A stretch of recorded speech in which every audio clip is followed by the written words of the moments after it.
Welcome to Chillin' 101. We hope this video helps. You begin by signing into the Postal Service portal with your government ID. This links your identity to the application.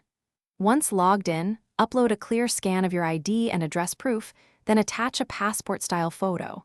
Make sure your payment method is ready because fees process immediately. After that, select the application type you need and enter personal details exactly as on documents.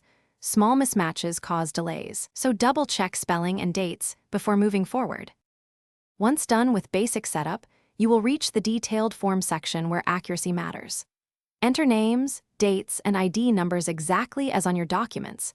Use copy-paste for consistent spelling, then select service options like tracking or insurance and choose delivery speed. Make sure address fields match postal formatting. If a drop-down requires a PIN or area code, pick the correct entry. Before proceeding to payment, review each page for errors.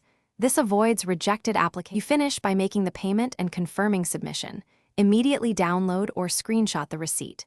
After submission, note the application reference number and watch for confirmation by email or SMS so you can track progress. If verification requires additional documents, upload them within the specified window to avoid cancellation. Troubleshooting tip. If the portal shows rejection, read the rejection reason carefully, correct only the flagged fields, re-upload precise documents, and resubmit. This fixes most common issues quickly.